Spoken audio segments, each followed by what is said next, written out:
আসসালামু আলাইকুম সুধী দর্শক, ঈদের শুভেচ্ছা জানাই। ঈদ মোবারক। আমার সালাম গ্রহণ করবেন। এই আসলাম বললেন আপনাদের সম্মুখে আবারও, তাই আপনাদের সম্মুখে এই ভিডিওটা ছেড়ে দিলাম। দেখেন, আরও এক ভাই আমার কাছে আসছে। এই দেখেন, এই নদীর মাছ নিয়ে আসছে আমার বড় ভাই কালাম ভাই।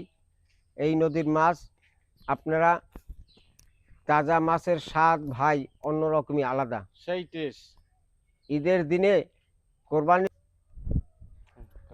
ঈদের দিনে ভালো ভালো যদি পোমা পাওয়া যায়, এই নদীর মাছ খাইতেই একটা স্বাদ আলাদা ভাই, বুঝলেন?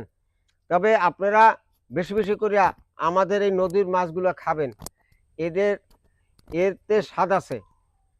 আর মিষ্টি পানির মাছ, মাছে কলম স্বাদটাই কলম সেই। খাইয়া দেখবেন ভাই। আমাদের এখানের মূল্যটা বেশি হইতে পারে, কিন্তু মূল্য হইলেও আমাদের মাছটা খাইতে একটু স্বাদ আছে আলাদা। অন্য অন্য মাছ খাইতে যে স্বাদ, তার চিহ্ন দেখেন। এই যে এই যে ভাই আমার নিয়ে আসছে, এই দেখেন, এই এই এই কত সৌন্দর্য দেখেন আপনারা। এই আমি কিনতে চাইছিলাম, তা চিন্তা করলাম যে টাকা পয়সা শর্ট আছে, আর গরুর গোশ চিন্তা করি ঘরে আছে। বুঝলেন, আমি তো আর কোরবানি দিতে পারি নাই, গরিব মানুষ, ওই মানুষে পাঠাইয়ে দেশে বিধায় এই জন্য চিন্তা করছিলাম যে খামু। তো যাই হোক, বড় ভাই বেঁচে যাক, এইটা দোয়া করি জানি ওনার বেচা কিনে এটা হওয়া লইয়া যায়।